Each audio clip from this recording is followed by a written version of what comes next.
Welcome to The Culture. We rest at the pulse of the community, providing all things news, music, fashion, events, and everything that we talk about in between. It's a lifestyle. We are The Culture. Hi, and welcome to another edition of The Culture. I'm your host, Jessica Garrett Modkins, and joining the show today is none other than Sharon E.A. Coleman from SBC Community Development Corporation. Welcome to the show, Sharon. Hi, Jessica. Thank you for having me. I have to tell you, I'm extremely elated to be on the show. I'm just so proud of you and this platform for our community. So congratulations. Thank you. Thank you. I felt the need to step in and provide some services to South-Dade. I noticed during COVID, there was a lack of communication being given to our community, and just felt the need to kind of fill the hole. And we started off as just a temporary service, and now it has turned into another full-time job, just assisting the community with information that they need to know. So I'm so glad that you're here. You at SBC Community Development Corporation, you all have a string of services and programs that you offer to South-Dade, from Kendall all the way down to Florida City. And I just wanted to bring you on, and let's start by talking about SBCCDC. What is SBCCDC? Well, SBCCDC is SBC Community Development Corporation of Richmond Heights, Florida.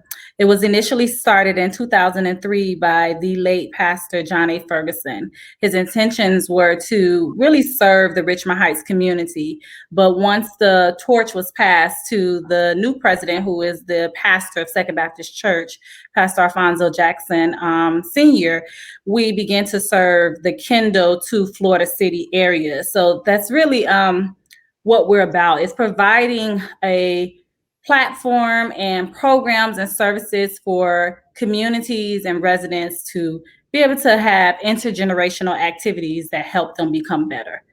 We just want to serve the community. We want to be able to provide human resources, educational services, youth services, and then we have community development. One of our most prized things of the program is that we have a senior housing facility, an affordable housing facility. And we're really excited about that because we have a heart for serving the elders that actually made it possible for us to have, such a great community. Some of the people that come out of Richmond Heights are members of Second Baptist Church and heavily volunteer their time and are donors of SBCCDC. So yeah, that's what the program is. It's kind of weird because when I talk about the program, I've been here since I was a little girl. My father served at Second Baptist, so I was around when nothing was on that lot. So to now have graduated and come back to the program we work in is very dear to my heart, to be able to serve the community that served me and developed me. So. Yes. Awesome. Congratulations. And you mentioned coming back and serving. What exactly do you do for SBCCDC? So I am the program development coordinator. It's only 3 full-time employees at SBCCDC. So although we have a title, we really do what we have to do to get the job done, which is most nonprofits. You do what you have to do to be able to serve. But specifically, my job is to develop programs. We have out-of-school programs, summer camp, after-school care, spring break, teacher planning day camps. We have programs that we do quarterly for seniors, as well as we have outreach programs and events, community family days. We have art walks. We try to provide program and services that help the residents in our community. So that's my job, to connect with other organizations and to find out what it is the community need. And as long as it falls in those 4 areas, to find programming to serve them. And you touched on something so important right now during this time that we're in. We're still dealing with a pandemic. How has your job function kind of shifted, or the programming, has that at all been affected? It has, and I do apologize for that. As you see, we shifted to working from home. I am virtual now. So that's a good thing. We still have in-person programs, but we had to offer hybrid programs. So we had in-person and virtual programs this summer. And now with the kids back to school, we also provide virtual tutoring and then in-person after school care. One of the things that we see that has plagued our community the most is food insecurity. So being able to provide opportunities for families to be able to come and get groceries and to be able to have consistent access to food is probably one of the main priorities, as well as right now, Second Baptist Church and CDC together, we've been able to provide vaccines for seniors, along with Commissioner Keone McGee, and just a lot of partnerships that we've been able to really serve the community through this pandemic. But mostly we've had to adjust our programs to incorporating more technology and more education so that seniors, children, and parents know how to use that technology. I don't think the parents realize how hard it is to take care of their kids year round. So you're a parent, so you know how hard it is. So I think that was a huge transition to balance working from home, taking care of your kids, having to be on school, doing projects, which is something that we normally do for them while they're at work. So being able to provide that support system for the parents, for the seniors, I think has been our greatest goal right now during this pandemic.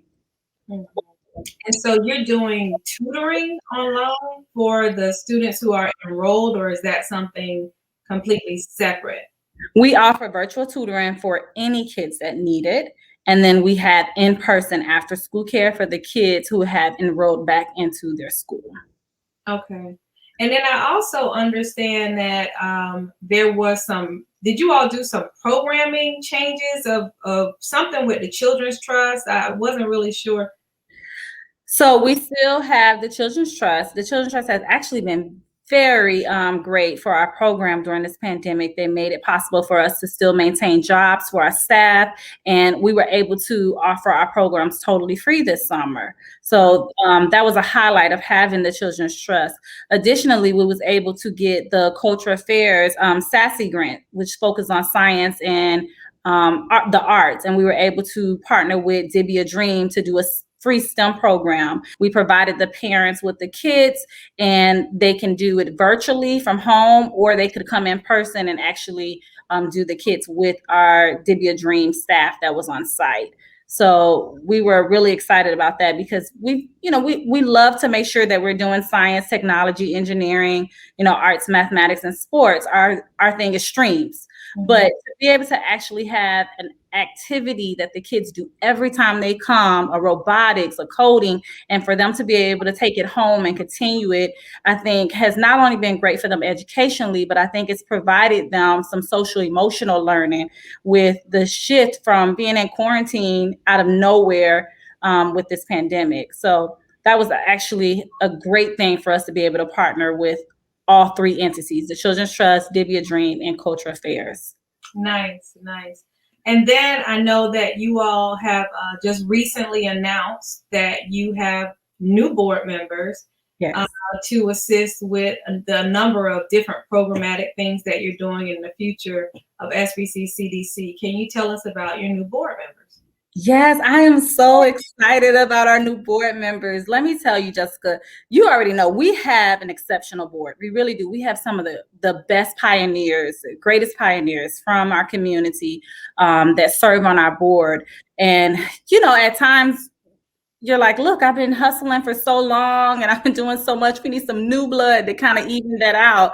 So I'm so excited to be able to offer addition to the support and the expertise that we currently have on the board, but to bring some new faces that can introduce us to some things that we maybe haven't been introduced to, or maybe we know about it, but we're maybe uncomfortable with kind of shifting. So we're just excited to become comfortable with being uncomfortable with what the new board members are going to bring.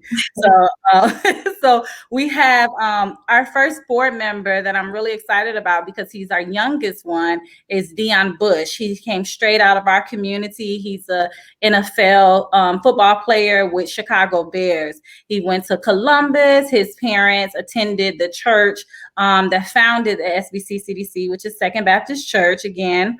And I'm just really excited to see young blood like that and to see someone that has really elevated his platform and wants to use it to come back and serve his community.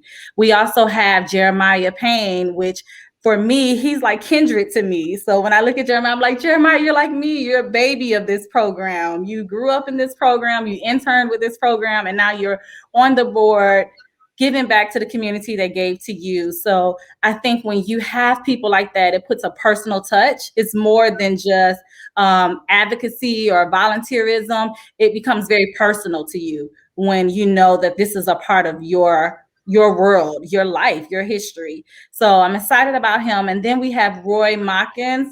I am just like elated to have someone that has the experience that he does. Roy has such a great personality, and he has an understanding of just everything, marketing and broadcasting, and just being very creative and taking our programs to another level and just connecting with corporations. His experiences with CNN and the Turner Broadcasting, I think, is going to help us go to the next level with the community center that we're building, which I'll tell you about in a second. And then we have Antoinette Simonette. She is also someone that grew up in our community. She is a member of Delta Sigma Theta. Now, I'm a member of Alpha Kappa Alpha, so I'm not going to hold that against her. But seriously, I love the Greek love that we have in our community. The Deltas in our community have mentoring programs. They're always doing service. So I'm just excited about what that experience and that connection that she has will bring to the board, as well as her expertise in management and in finances and insurance. I think it's just going to make sure that we're being well-rounded in all of our business aspects of the organization. So all of these board members, along with our previous board members, are going to position us to be able to bring to fruition the community center that we are going to be starting the capital campaign soon, so that we have a safe haven when the kids get out of school. They need more than just a shared space. They need their own space that they know when they come here, they can have sports, they can have education, they can have interaction. And then to be able to take it to a new level with virtual and technology is going to be, exceptional as well. Well, tell us about the center. So the center has been a long time coming, but what is Patrick Jackson always says, to be delayed does not mean to be denied. So it is coming, Richmond Heights, okay? It is going to be a center that houses opportunities for athletics and sports programs, to have a gym, right, in their community. I don't think we have many indoor gyms down south. So this is an opportunity for intramural sports, especially in basketball, indoor soccer, for kids to be able to have a place to go, as well as it's going to be a new tech center for kids, to be able to introduce them to new technology, to have programs that will be able to help them with all of the streams that we talked about: the science, the technology, the reading, the engineering, the arts, the music, and math, and sports. So we'll be able to have productions. We'll be able to do, which we already do, but we'll be able to take it on a whole nother level with our own theater. Classrooms for the kids that are state of the art, as well as spaces for businesses to be able to have shared space in this community. So people like you, who maybe you don't want to pay the rent on a full space, but you just need somewhere to go to have interviews or to have podcasts. Like, we really want to make sure it's connected to how society is now, that influencers, that podcasts, those things can happen in the center, and that it will be welcoming to everyone in the community, even the community that is mixed with Hispanics, Haitians, Blacks. We want to be able to have services for everyone so that they feel welcome when they come into the Family Life Center. Right. Congratulations, because I know that that center is near and dear to all of your hearts. And I know that the community is definitely going to benefit from it. It started with the senior living facility, and now you're increasing your reach with this community center. So congratulations. And then you have a event coming up, which is rapidly approaching. Can you tell us about the event? And Jessica, before I say something about the event, you know what's most exciting is that all of this was Pastor Ferguson's vision, and for this to be living on years, you know, and his legacy with his family, I just think is amazing for someone who looks like us to be able to make this kind of impact in our community. I think it's just an honor to serve under this, you know, organization. With that serving, we do have an event coming up. We partner with our newly elected board member, Dion Bush. He has a nonprofit called the Dolby Dream Foundation. It's very dear to their heart because it focuses on scholarships for youth, serving the community, and advocacy around the liver foundation and liver cancer. His father passed away from liver, and his birthday is actually on March 13th when we'll be having this event.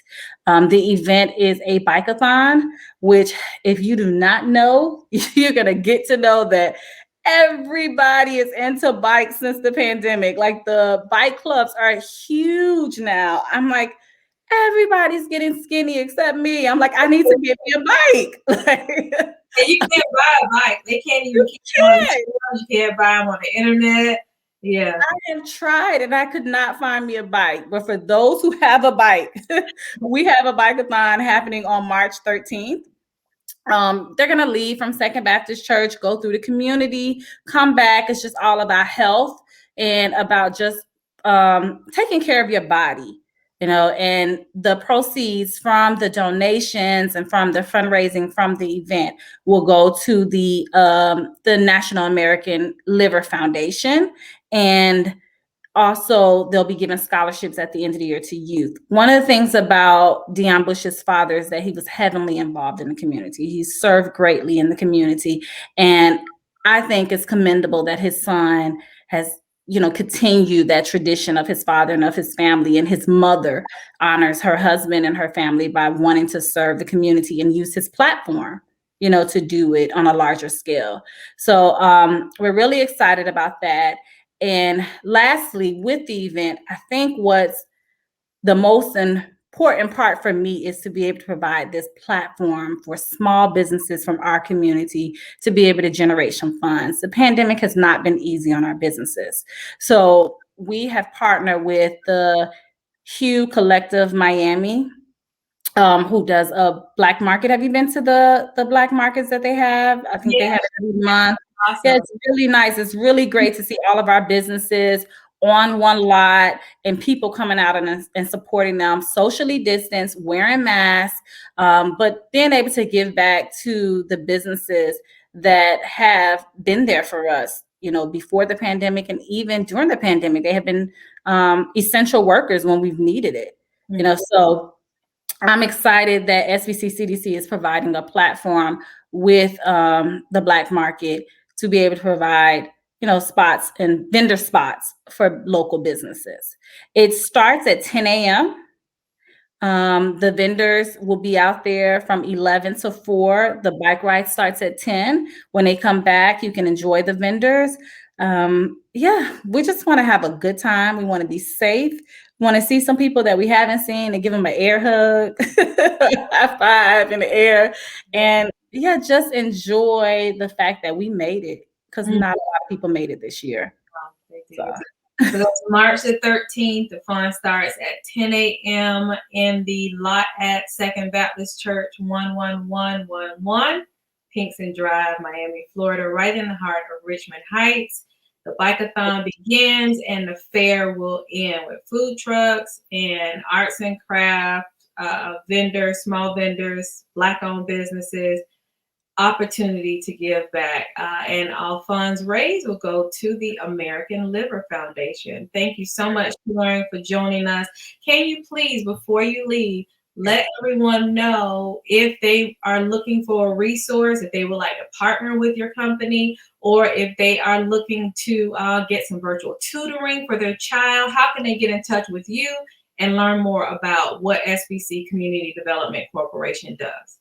Yes, we have in-house staff every day from 10 a.m. to 6 p.m. So you can call 305-232-0499, extension 138, or you can go to our website, which is SBCCDC. That's two C's in the middle and one on the outside. I've gotten accustomed to saying that. And you can follow us at SBC CDC on Facebook and Instagram. Well, thank you, Sharon, so much for joining us. And tonight, it's Friday. As always, if you want to come and hang out with us on My Two Cents, join us right here on The Culture at 6 p.m. It's been a pleasure, and thank you all so much for joining us. We'll see you next week. The Culture is produced and owned by Hip Rock Star Media and cannot be reproduced or broadcast without written consent by Jessica Garrett Modkins. All rights reserved 2020.